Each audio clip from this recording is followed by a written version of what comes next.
Sure, I'm a professor of philosophy at Notre University in Lebanon. I am here representing the Council for Research in Values and Philosophy and also representing my university. Yes, thank you. Well, Lebanon is a very unique country in the region. First of all, Lebanon is a country that is built on coexistence and balance, unlike the country to the south of us, which in many ways is built upon exclusivity, and the country to the north of us, which is based upon a dictatorial regime, a police state. Lebanon stands for coexistence and dialogue, and it has stood for that in its history. Lebanon has a very pluralistic society. It has 18 different religious confessions. Lebanon is the only confessional republic in the world. That is, all of its religious confessions are represented politically.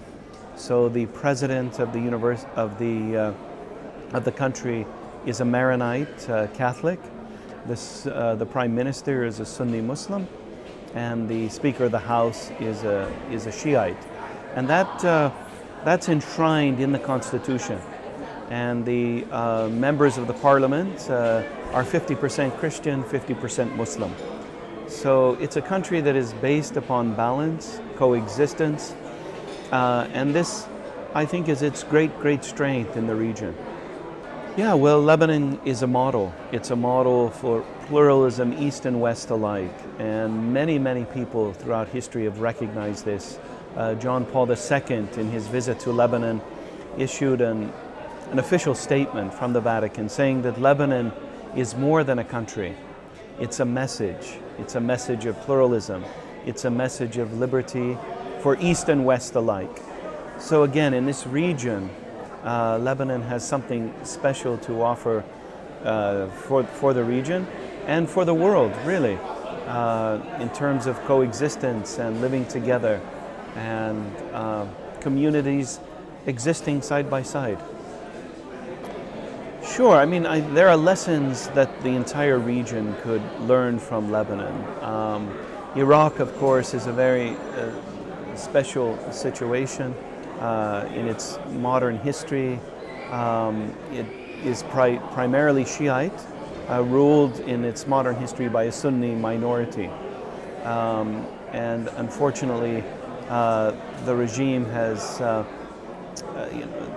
been dismantled without really any foresight in terms of how to put something together for the future.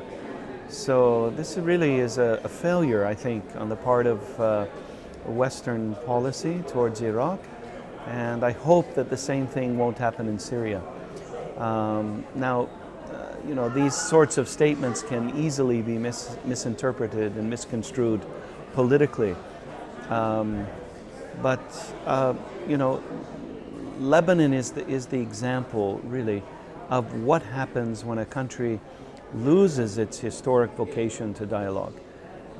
Because, as you know, Lebanon went through a brutal 15-year civil war and was occupied by Israel and then by Syria. But now, I think there are signs of hope. All the experts said that when the Syrian war started, that if it would last more than a year, that civil war would again erupt in Lebanon. Because all the ingredients that have made the civil war, the war possible in Syria, are present in Lebanon. But now we're going on 4 years, and thankfully war has not started in Lebanon. I think the Lebanese have learned a hard lesson that what happens when dialogue breaks down. So those who can start and sustain a civil war in Lebanon have decided not to. And this is a great sign for Lebanon, I think. In spite of all of its challenges, its confessional republic built on balance, built on coexistence, on living with the other, has held out in the region almost miraculously against all of the powers that are trying to move it and push it into another civil war. Which play Well, yes. I mean, of course, as you know, economics plays a role in everything. But paradoxically, during the Civil War, uh, economically, Lebanon might have been better off then than it is now. Um, there's also a very important component in Lebanon's economy, which concerns the remittance rate from outside, Lebanese abroad. There are as many Lebanese living outside of Lebanon as living inside Lebanon. And Lebanon has the highest remittance rate in the world, so direct transfers, Western Union, direct bank transfers. So Lebanese send more money home to Lebanon than any country in the world per capita. Last year, the official record was $8.5 billion, which is a country of 4 million people. I think in terms of liquidity, it was about 10th overall, but per capita it is the highest country in the world for remittances. So this is a very, very important part of Lebanon's economy. And during the war and even now, during the war, this remittance rate is what really sustained Lebanon. Oh, absolutely. Absolutely, yes, yes, for Christians and Muslims alike. And also, Lebanon is a very unique country because it's so small. You can love Lebanon because you can get a hold of it. You know? It's a small country. You have great diversity. You have great beauty in Lebanon. You have great contrasts. Lebanon is one big rock that rises out of the Mediterranean Sea.